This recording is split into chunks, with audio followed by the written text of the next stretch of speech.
الحمد للہ وکفا والصلاة والسلام علی عباده الذین اصطفیٰ خصوصاً علی افضلہم وخاتم النبیین محمد الامین وعلی آلہ واصحابہ اجمعین برحمتک یا ارحم الراحمین۔ اما بعد فقد قال اللہ تبارک وتعالی کما ورد فی سورۃ الاحزاب اعوذ باللہ من الشیطان الرجیم بسم اللہ الرحمن الرحیم ما كان محمدا ابا احد من رجالکم ولکن رسول اللہ وخاتم النبیین وکان اللہ بکل شیء علیما۔ وقال تبارک وتعالی کما ورد فی سورۃ المائدہ الیوم اکملت لکم دینکم واتممت علیکم نعمتی ورضیت لکم الاسلام دینا۔ وقال صلی اللہ علیہ وسلم کما ورد فی سورۃ الصف یریدون لیطفئوا نور اللہ بافواہہم واللہ متم نورہ ولو کرہ الکافرون۔ صدق اللہ العظیم۔ وقال النبی صلی اللہ علیہ وسلم انما بعثت لاتمم مکارم الاخلاق او کما صلی اللہ علیہ وسلم۔ رب اشرح لی صدری ویسر لی امری واحلل عقدۃ من لسانی یفقہوا قولی۔ محترم ناظرین، السلام علیکم ورحمۃ اللہ وبرکاتہ۔ ماہ ربیع الاول کی برکتوں اور سعادتوں میں حصہ لینے کے لیے یہ جو سلسلہ گفتگو کا میں آج شروع کر رہا ہوں، اس میں آج کا عنوان ہے نبی اکرم صلی اللہ علیہ وسلم کی فضیلت کی اصل بنیاد۔ ہمارے ہاں نبی اکرم صلی اللہ علیہ وسلم پر ختم نبوت کو ایک بہت بڑا اعزاز اور اکرام بھی سمجھا جاتا ہے، اور ہمارا متفق علیہ یہ عقیدہ ہے کہ آپ پر نبوت و رسالت ختم ہو گئی، اور آپ کے بعد یا آپ کے اپنے زمانے میں نہ کوئی نبی تھا نہ ہوگا، اور جو بھی کوئی نبوت کا دعویٰ کرے وہ دجال اور کذاب، اور جو کوئی اس کی تصدیق کرے وہ دائرہ اسلام سے خارج۔ اس حوالے سے ہمارے ہاں ساری جو گفتگو ہوتی ہے بالعموم وہ سورہ احزاب کی ایک گفتگو کے حوالے سے، ایک آیت کے حوالے سے ہوتی ہے۔ ما کان محمد ابا احد من رجالکم ولکن رسول اللہ وخاتم النبیین۔ محمد صلی اللہ علیہ وسلم تم میں سے کسی مرد کے باپ نہیں ہیں، بلکہ وہ تو اللہ کے رسول ہیں اور نبوتوں کے ختم کرنے والے ہیں، نبوت کے ختم کرنے والے ہیں، اور اللہ یقیناً ہر چیز کا علم رکھتا ہے۔ اس آیت کے حوالے سے ختم نبوت پر ہمارے ہاں پرزور تقاریر بھی ہیں اور بڑی ضخیم اور مؤثر تصانیف بھی موجود ہیں۔ آج میرے عرض کرنے میں سب سے پہلی بات یہ ہے کہ حضور کے پر نبوت کے ختم ہونے کے دو مفہوم ہیں۔ ان دونوں مفاہیم میں ختم کا لفظ ہماری اپنی زبان میں بھی استعمال ہوتا ہے۔ مثلا ہم کہتے ہیں کہ آٹا ختم ہو گیا، پیسے ختم ہو گئے، اور اسکول کا بچہ کہتا ہے میں نے اپنا کام ختم کر لیا، جو ہوم ورک دیا گیا تھا وہ میں نے ختم کر لیا۔ تو اب یہاں دو معنی مختلف ہو گئے۔ ایک یہ کہ کوئی چیز پہلے تھی اب نہیں رہی، آٹا تھا اب نہیں ہے، ختم ہو گیا، پیسے تھے اب ختم ہو گئے۔ اور ایک یہ ہے کہ کوئی چیز مکمل ہو جائے، کسی کو مکمل کر دیا جائے، کہ بچے کو جو کام دیا گیا تھا اس نے مکمل کر دیا، تو اس نے کہا میں نے اپنا کام ختم کر دیا۔ اسی اعتبار سے ختم نبوت کے دو مفہوم ہیں۔ ایک یہ مفہوم کہ آپ صلی اللہ علیہ وسلم پر نبوت اس طور سے ختم ہوئی کہ اب آپ کے بعد کوئی نبی قیامت تک نہیں آئے گا، اور ایک اس مفہوم کہ آپ پر نبوت و رسالت کی تکمیل ہو گئی۔ اب یہاں قابل غور مسئلہ یہ ہے کہ پہلے مفہوم میں ختم نبوت واقعہ ہے، حقیقت ہے، لیکن اس میں فضیلت کا کوئی پہلو تو نہیں ہے۔ ایک چیز چلی آ رہی تھی، ایک جگہ آ کر ختم ہو گئی، تو فضیلت کیا ہوئی؟ بلکہ اس اعتبار سے نبوت کے بعد جھوٹے مدعیوں نے یہ دلیل اختیار کی کہ نبوت تو رحمت ہے، رحمت کیسے ختم ہو سکتی ہے؟ رحمت کا سلسلہ جاری رہے گا۔ یہ دلیل بھی تھی کہ نبوت لوگوں کی ہدایت کے لیے، انسانوں کی ہدایت کے لیے، انسان ختم نہیں ہوئے، نبوت کیسے ختم ہو سکتی ہے؟ اس قسم کے دلائل سے انہوں نے اجرائے وحی اور اجرائے نبوت کے لیے ایک بنیاد فراہم کی ہے۔ بہرحال وہ بنیادیں تو جیسا کہ میں بعد میں آپ سے تفصیلاً عرض کروں گا، بالکل بے پادر ہوا ہے، ان کی کوئی حیثیت نہیں ہے، لیکن یہ کہ واقعتاً یہ کم سے کم ماننا ہوگا کہ ختم نبوت میں حضور کی فضیلت کا کوئی پہلو نہیں ہے، وہ ایک واقعہ ہے، ایک حقیقت ہے، اور چونکہ اس کی قانونی اہمیت ہے کہ ختم نبوت میں جو شخص رکھ نہ ڈالے گا وہ پھر دائرہ اسلام سے خارج ہے، وہ مرتد ہے، وہ کافر ہے۔ یہی وجہ ہے کہ ہمارے علماء کرام نے ختم نبوت کے اس پہلو کو بہت واضح کیا، بہت نمایاں کیا، اس پر ضخیم تصانیف لکھی، اس لیے کہ قانونی اہمیت ہے۔ کوئی شخص مسلمان رہا یا نہیں رہا، کوئی شخص دائرہ اسلام میں ہے یا خارج ہو گیا ہے، تو لہٰذا جو ہمارے فقہاء ہیں جن کے پیش نظر زیادہ تر جو دین کا قانونی پہلو ہے وہ رہتا ہے، انہوں نے اس کو خوب اجاگر کیا، اور اتنا اجاگر کیا، اور اتنا واضح کیا، اور اتنا مبرہن کیا کہ اس پر اب کوئی اضافہ نہیں کیا جا سکتا۔ البتہ اس کا ایک نتیجہ یہ نکلا کہ جو ختم نبوت کا دوسرا مفہوم ہے وہ نگاہوں سے اوجھل رہا ہے، یا کم سے کم اس پر جو مناسب ایمفیسس ہونا چاہیے، جو تاکید اور زور ہونا چاہیے تھا، وہ ہمارے ہاں نہیں ہوا۔ حالانکہ واقعہ یہ ہے کہ آپ کی فضیلت کی اصل بنیاد کیا ہے کہ آپ پر نبوت اور رسالت کی تکمیل ہو گئی۔ یہی وجہ ہے کہ عام طور پر ختم نبوت کی تقاریر میں صرف سورہ احزاب کی وہ آیت استعمال ہوتی ہے، حالانکہ ختم نبوت کے لیے میرے نزدیک جو اس سے زیادہ بڑی دلیل ہے وہ انشاءاللہ اس سلسلہ خطابات کے اندر آپ کے سامنے آئے گی، لیکن میں یہاں آپ کے سامنے یہ چیز لے آنا چاہتا ہوں کہ یہ اکمال اور تکمیل اور اتمام اور تتمیم، یہ عربی کے دو الفاظ جو ہیں، اکمال مکمل کر دینا، تکمیل اور زور سے مکمل کر دینا، اتمام پورا کر دینا، تتمیم پورے اہتمام سے پورا کر دینا، تو یہ دونوں الفاظ نبی اکرم صلی اللہ علیہ وسلم کے ضمن میں قرآن حکیم میں بہت کثرت سے آئے۔ مثال کے طور پر دیکھیے، سورہ مائدہ میں فرمایا الیوم اکملت لکم دینکم، اکمال، آج کے دن ہم نے تمہارے دین کو تمہارے لیے کامل کر دیا، واتممت علیکم نعمتی، اور اتمام کر دیا تم پر اپنی نعمت کا، ورضیت لکم اسلام دینا، اور اب ہمیشہ کے لیے تا قیام قیامت میں نے تمہارے لیے پسند کر لیا ہے دین اسلام کو۔ اب یہاں دیکھیے اکمال، اتمام، الیوم اکملت لکم دینکم، آج کے دن میں نے تمہارا دین تمہارے لیے تم پر کامل کر دیا، اور نعمت ہدایت، یہاں پہ لفظ نعمت آیا ہے، اتممت علیکم نعمتی، لیکن نعمت سے مراد اصل میں کیا ہے؟ ہدایت۔ اس لیے کہ اچھی طرح سمجھ لیجئے کہ دنیا کی کوئی شے نعمت نہیں ہے جنہیں ہم نعمتیں سمجھتے ہیں جبکہ نعمت ہدایت موجود نہ ہو۔ صحت نعمت ہے، لیکن اگر ہدایت نہیں ہے تو اس صحت کو انسان حرام کاموں کے اندر صرف کرے گا، حرام کمائی میں لگائے گا، غلط کام میں جائے گا، تو پھر یہ نعمت کہاں رہی؟ یہ تو زحمت ہو جائے گی۔ جتنا زیادہ صحت مند ہوگا اتنی ہی برائی کمائے گا، اتنی ہی حرام خوری کرے گا، ہو سکتا ہے اتنی ہی حرام کاری بھی کرے۔ اسی طریقے سے اولاد کو اگر ہدایت نہیں تو وہ نعمت کہاں رہی؟ وہ صدقہ جاریہ کہاں بنا انسان کے لیے؟ بلکہ ہو سکتا ہے کہ انسان مسئول ہو جائے اگر اولاد کی تربیت میں، جیسے قرآن کہتا ہے قو انفسکم واہلیکم نارا، اگر اولاد کی تربیت میں کمی خود رہ گئی ہے والدین کی طرف سے تو وہ مسئول ہوں گے، ذمہ داری ہو جائے گی، اور اللہ کے ہاں وہ اولاد کی نعمت ان کے لیے زحمت ثابت ہوگی۔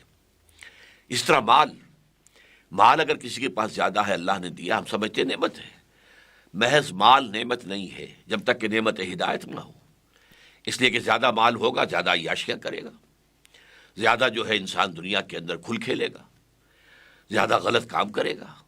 ہاں مال ہے، ہدایت بھی ہے، تو اب یہ نعمت ہے، اسے اللہ کی راہ میں خرچ کرے گا، غرباء و مساکین پر صرف کرے گا، اللہ کے دین کی دعوت کے لیے لگائے گا، اللہ کے دین کو غالب کرنے کی جد و جہد میں صرف کرے گا۔ تو گویا کہ کوئی نعمت دنیا کی نعمت نہیں ہے جب تک اس کے ساتھ نعمت ہدایت موجود نہ ہو۔ تو یہاں جو فرمایا گیا اتممت علیکم نعمتی، اس سے مراد کیا ہے کہ نعمت ہدایت تم پر کامل کر دی گئی. قرآن مجید میں نعمت جو ہے وہ کامل ہو گئی ہے، نعمت ہدایت کامل ہو گئی. اچھا، میں دوسری آیت کا حوالہ دوں.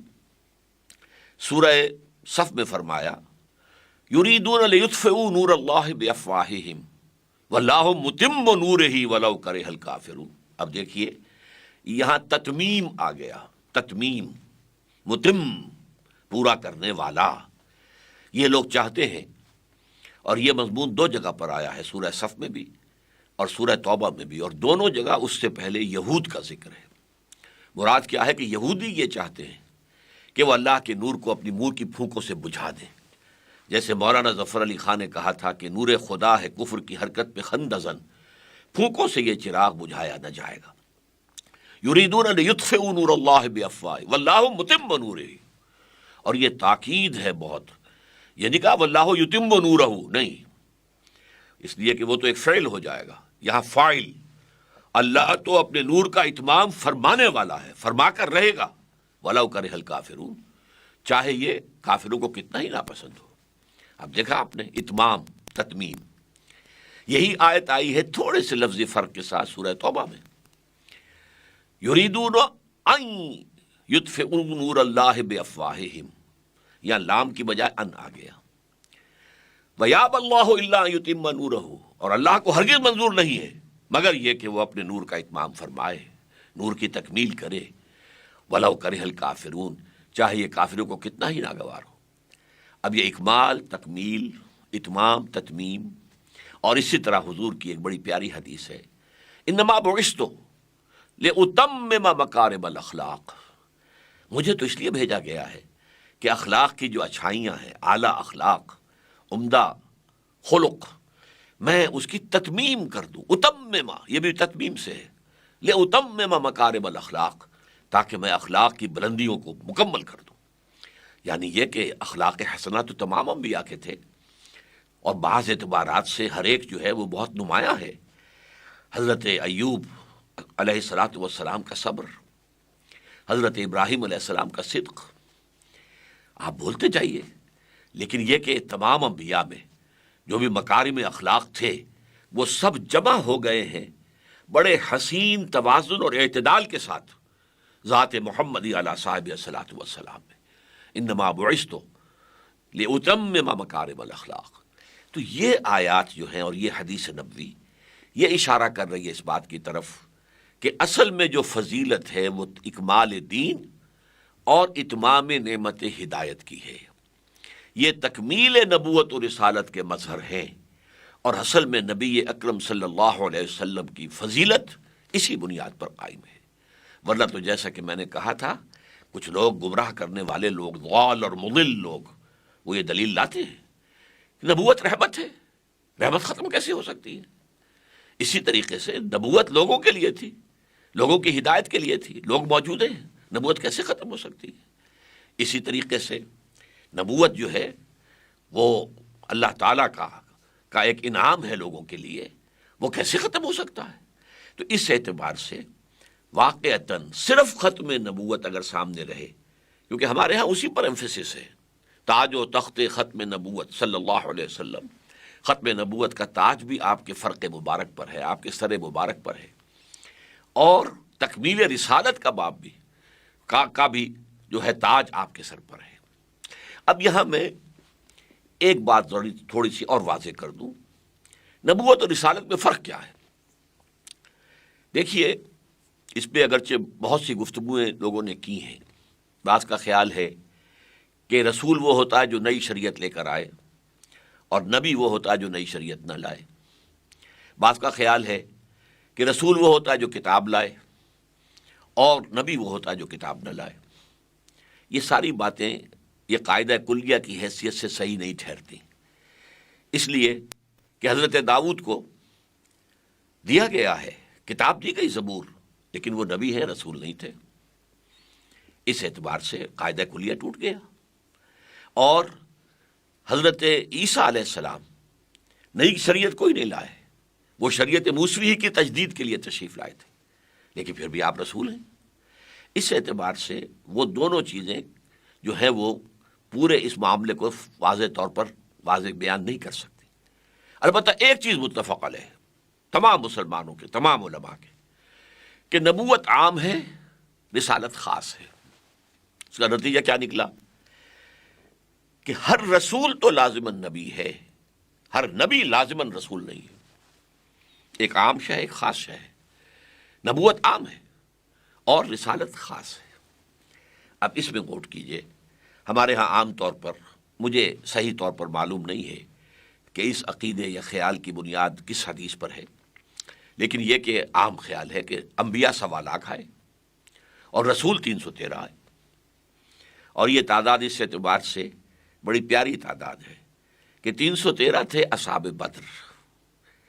گویا کہ رسولوں کی تعداد اگر یہ صحیح ہے تو اس کے مطابق حضور کے ساتھی تھے جنگ بدر میں، اور حضور کا جو خطبہ ہوا ہے، خطبہ حجۃ الوداع، اس میں 1.25 لاکھ آدمی تھے، 1,24,000، اور یہ گویا تعداد مطابقت رکھتی ہے انبیاء کی تعداد سے۔ بہرحال اب آپ سوچئے کہ جو شخص نبی بھی ہے، رسول بھی ہے، جیسے کہ محمد رسول اللہ، قرآن میں آپ کو یہ بھی کہا گیا یا ایھا النبی لما تحرم ما احل اللہ لک تبتغی مرضات ازواجک، اے نبی آپ کیوں حرام ٹھہرا رہے ہیں اپنے اوپر وہ شے جو اللہ نے حلال کی ہے اپنی بیویوں کی رضا جوئی کے لیے۔ اسی طرح یا ایھا النبی اذا طلقتم النساء فطلقوهن لعدتهن، اے نبی آپ اپنے ساتھیوں سے کہہ دیجئے کہ جب تم لوگ اپنی بیویوں کو طلاق دو تو وہ عدت کے حوالے سے دو۔ یہ نہیں ہے کہ بس طلاق دی اور معاملہ ختم ہو گیا، وہ عدت اس کے بعد رہے گی۔ یہاں آپ کو یا ایھا النبی کہا، یا ایھا النبی انا ارسلناک شاہدا ومبشرا ونذیرا وداعیا الی اللہ باذنہ وسراجا منیرا۔ پھر یا ایھا الرسول بھی آتا، یا ایھا الرسول بلغ ما انزل الیک من ربک وان لم تفعل فما بلغت رسالتہ، اے رسول جو کچھ آپ کے پاس بھیجا گیا ہے، پہنچایا گیا ہے اللہ کی طرف سے، نازل کیا گیا، اسے پہنچا دو۔ اگر آپ نے کوئی کوتاہی کی، معاذ اللہ ثم معاذ اللہ، امکانی طور پر اگر آپ نے اس میں کوئی کمی کر دی تو آپ نے حق رسالت ادا نہیں کیا۔ تو آپ نبی بھی ہے، رسول بھی ہیں۔ اب آپ کی شخصیت مبارکہ میں نبوت اور رسالت کا کیا تعلق ہے؟ اس میں جو بات میرے نزدیک بہت زیادہ عام فہم ہے، معاملے کو سلجھا دیتی ہے، ابھی تک میں دونوں ہتھیلیوں کو یوں جوڑ رہا تھا، اب یوں جوڑ رہا ہوں۔ نبوت کا رخ اللہ کی طرف ہے، اللہ سے لینے والی شے نبوت ہے، وحی آ رہی ہے، وحی آ رہی ہے، وحی انبیاء پر بھی آتی تھی، رسولوں پر بھی آتی تھی۔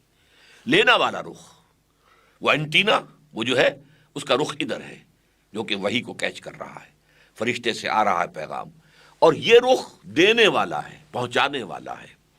اسی لیے جاؤ، آپ کو معلوم ہے کہ کوہ حرا پر بھی حضور کو نبوت تو عطا کی گئی۔ نبوت تو آپ کی پیدائشی آپ نبی تھے، عالم ارواح بھی نبی تھے، لیکن نبوت ظاہر ہوئی، لیکن رسالت ابھی شروع نہیں ہوئی۔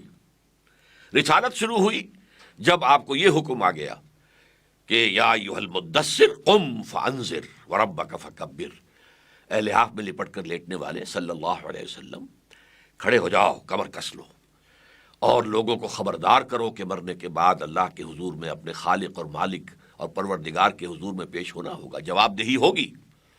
اور اے نبی اللہ کی کبریائی کا اعلان کرو، اللہ کی کبریائی کو دنیا میں قائم کرو، یہ رسالت ہے۔ تو گویا کہ جب کہ سورہ علق کے ابتدائی 5 آیات نازل ہوئیں تو یہ آغاز ظہور نبوت تھا، ابتدائی نبوت نہیں، پھر نوٹ کر لیجئے، نبی پیدائشی نبی ہوتا ہے لیکن ظہور ہوتا ہے اس کا، جیسے آم کا درخت آم ہی کا ہے، پودا بھی تھا تو آم ہی کا تھا، ایک وقت میں وہ درخت میچور ہوتا ہے، اس پر آم لگتا ہے۔ اسی طریقے سے حضور اگرچہ عالم ارواح میں بھی نبی تھے اور اس کے بعد آپ پیدا ہوتے ہی نبی تھے، لیکن نبوت کا ظہور کب ہوا؟ جب یہ آیات نازل ہوئی۔ لیکن رسالت یا ایھا المدثر قم فانذر وربک فکبر۔ تو اس اعتبار سے اب ہم غور کریں گے کہ اس پہلو سے نبوت کی تکمیل کے کیا مظہر ہیں۔ حضور پر نبوت بھی کامل ہوئی، رسالت بھی کامل ہوئی، یہ دونوں حصے کامل ہو گئے۔ تو اس پہلو سے نبوت کے اعتبار سے تکمیل نبوت کے کیا مظہر ہیں، کیا اس کے اساسات ہیں، کیا بنیادیں ہیں، اور اس پہلو سے یعنی رسالت کے اعتبار سے آپ پر تکمیل رسالت کے کیا مظہر ہیں، یہ میں آپ سے تفصیلاً انشاءاللہ تعالی ان خطابات کے اندر گفتگو کروں گا، اور یہ میں آپ سے عرض کر دوں کہ ختم نبوت پر اصل دلیل یہ ہے، جب ایک پانی گلاس کے اندر پانی بھر گیا ہے، گلاس اب کہاں ڈالا جا سکتا اس میں کچھ؟ جب گلاس پورا بھر گیا اب اس میں پانی مزید نہیں ڈالا جا سکتا۔ اب اگر نبوت کامل ہو گئی اب اس میں نبوت نہیں آ سکتی مزید، یہ فطری ایک قانون ہے۔ رسالت کامل ہو گئی اب مزید رسالت کا کوئی سوال پیدا نہیں ہوتا۔ تو تکمیل نبوت و رسالت فلسفیانہ اعتبار سے زیادہ بڑی دلیل ہے ختم نبوت کی، بنسبت یہ کہ ہم صرف اس آیہ مبارکہ کا حوالہ دیا کریں کہ ما کان محمد ابا احد من رجالکم ولکن رسول اللہ وخاتم النبیین۔ یہ آیت ہے ختم نبوت کے اوپر، یہ گویا کہ ایک یوں سمجھیے کہ حرف آخر ہے، لیکن اس میں ختم نبوت کا صرف ایک پہلو سامنے آیا ہے، ختم نبوت کی تکمیل کا پہلو سامنے نہیں آیا ہے۔ اللہ تعالی ہمیں تکمیل نبوت اور رسالت کے جو مظاہر ہیں ان کو سمجھ دے اور ان کا پورا فہم و شعور حاصل کرنے کی توفیق عطا فرمائے، اور پھر جو اس کے عملی تقاضے ہوں جو سامنے آئیں گے انشاءاللہ ان گفتگوؤں کے اندر، پھر ان کو بھی بھرپور طریقے پر ادا کرنے کی ہمیں توفیق عطا فرمائے۔ اقول قولی ھذا واستغفر اللہ لی ولکم ولسائر المسلمین والمسلمات۔